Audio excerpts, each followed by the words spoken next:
Assalamualaikum warahmatullahi wabarakatuh. Salam gerakan koperasi dan salam kompeten. Ekobida Kota Cilegon menyelenggarakan Bintek dan uji kompetensi di Bintang Laguna selama 2 hari. Karena kompeten itu penting bagi pengurus, pengawas, dan manajer koperasi.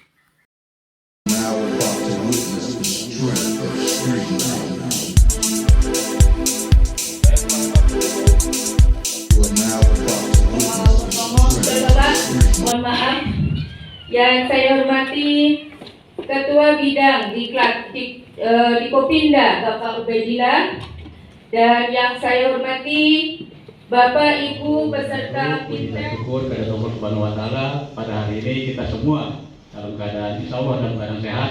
2 hari Pak, 2 hari itu, hari ini kita ada Bintek, bimbingan teknis, yang besok kita akan, itu setelah diberikan Bintek kita akan uji kompeten. Besok itu full, 1 hari full. Peserta kali ini jumlahnya 11. Memang ada juga yang mau ikutan lagi Pak, karena injury time, karena pertama tempat, waktu kita harus koordinasi dengan LSP. LSP kita LSP dari Jogja Pak. Beliau akan hadir besok. Jadi mohon maaf yang rekan-rekan yang tidak ke cover untuk hari ini, kita ada kerjaan ketiga lagi Pak, Ibu sekalian. Jadi banyak peminat karena memang Bintek dan uji kompetensi ini wajib dimiliki pengurus atau pengawas atau manajer koperasi. Kita harus panjatkan puji dan syukur dari Allah Subhanahu wa Ta'ala, yang mana dalam kesempatan ini kita bisa berkumpul walaupun kelihatannya sedikit tapi jadi banyak. Kita berkumpul di tempat yang tentunya kita sudah sepakati semua di sini ya, dalam acara Bintek dan uji kompetensi, baik itu adalah pengurus, pengawas, dan pengelola. Dalam hal ini adalah direksi atau manajernya koperasi itu sendiri yang bergerak di bidang simpan pinjam. Sholawat serta salam tentunya kita sampaikan dari sejumlah Nabi besar kita Muhammad SAW. Kedepan ini pengurus koperasi juga harus di fit and proper sebelum dia diajukan ke rapat anggota untuk dipilih. Nah ini salah satu saya ini, kalau pengurus yang sudah mempunyai kompetensi ini insya Allah itu menjadi pertimbangan anggota untuk memilih Bapak Ibu sekalian. Tadi dijelaskan Pak Fred itu ada 3 sebetulnya Pak. Yang pertama manfaatnya pengembangan diri. Yang kedua pengakuan bahwa Bapak Ibu sudah berkompetensi. Yang ketiga itu bisa Bapak Ibu berdaya saing karena sudah punya sertifikat. Nah insya Allah sertifikat ini bisa dipinjamkan ke bank nanti Bu. Sertifikat ini bisa pinjam ke bank Bu. Karena harus ada sertifikat ini. Jadi untuk pengaman cukup bagus. Nah ini karena memang ini ujian juga agak ketat ini. Yang kemarin aja angkatan saya itu yang pertama Bu, dari 20 yang tes itu setengahnya nggak lulus. Nah ini makanya tolong ini agak serius nih Be. Setengahnya nggak lulus, tapi yang nggak ikut kompetensi Pak. Insya Allah yang ikut semua lulus.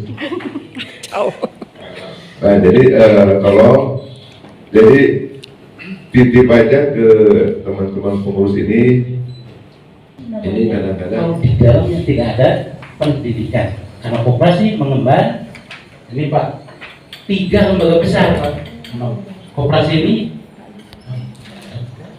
3 lembaga besar, satu sebagai lembaga usaha, yang kedua sebagai lembaga pendidikan, dan yang ketiga sebagai lembaga sosial ekonomi. Bukan lembaga sosial ya, tapi lembaga sosial ekonomi. Sukarela nggak? Sukarela, karena periodiknya juga nominalnya tidak ditentukan, tidak ada batasan dan tidak ada minimal. Ya. Terus periodiknya juga sifatnya tahunan gitu. Kapan saja bisa Tabungan apalah? Tabungan anak pintar namanya apa ya? Tabungan anak kreatif namanya, silakan. Ya. Itu dapat Misalkan menyimpan simpanan sukarela dikalikan dengan 0,5% itu biasanya yang kita dapat sebagai anggota per orang. Ya, per orang. Dan itu dianggap sebagai biaya, bukan bukan ke pendapatan. Iya. Pendapatan Jadi biaya. justru kita yang harus Mengeluarkan? kasih dia. Iya. Saya kan nyimpen simpanan sukarela nih ke ibu, ke koperasi ibu. Iya. Ibu bayar ke saya jasanya maksimal 0,75 per secara aturan di Permen itu juga yang baru tidak boleh Pak ya. Boleh ya. Ya, jadi rangkap jabatan. Kalau keanggotaan boleh bebas Pak. Anggota Ya. boleh. Mau berapa ribu juga jadi anggota koperasi ya, asal kebayar aja cuma pokoknya ya. Tapi soal berbicara pengurus pengawas, nah ini tidak boleh rangkap jabatan. Kenapa? Fokus itu satu. Yang kedua, di Permen itu tidak boleh ada saudara semenda, jelas Pak. Ya, tuh. Jadi misalkan jadi PDAM nantinya Pak, ya perusahaan dulur anak menantu. Aja, tapi ringkasannya adalah risalah. Setelah risalah apa? Pokok anggatannya? Kira-kira baru. Nah, LPJ pengurus, maaf disikat ya. Ya, ini nanti dipimpin oleh pimpinan rapat. Dipersilakan oleh pimpinan rapat. Ya. Kira-kira semacam ini. Jadi nanti ini pimpinan rapat, ketua, sekretaris, sebelah kanan pengurus, sebelah kiri itu pengawas. Jadi jangan kesana kemari. Alangkah baiknya ya nanti sudah ke depan nanti dibentuk komite atau panitia. Dengan misalkan listrik mati pengurus, ya. Konsumsi pengurus, wah semua penindasan. Iya. Jadi kalau misalnya kita hitung per bulan nanti kita bisa mengetahui koperasi Bisa. sehat atau Iya, tidak. iya justru itu Pak fungsinya untuk kontrol. Ya. Jadi jangan menganggap neraca itu nanti akhir tahun saja, bisa bulanan kan? Bahkan sebetulnya bisa harian. Bisa harian ya, real time Pak ya. Dalam lain sudah mengikuti undangan. Billahi bisawbilil haq wassalamualaikum warahmatullahi wabarakatuh. Tepuk tangan untuk kita semua.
Alhamdulillah selesai sudah BIMTEK kita pada hari ini. Semoga ini bermanfaat untuk kita semua, dan Pikopinda mempunyai kewajiban untuk selalu meningkatkan kualitas sumber daya manusia di perkoperasian. Karena salah satu fungsi Dekopinda adalah memberikan edukasi kepada gerakan koperasi. untuk lebih kompeten dalam menjalankan roda organisasi perkoperasian. Salam gerakan koperasi. Assalamualaikum warahmatullahi wabarakatuh.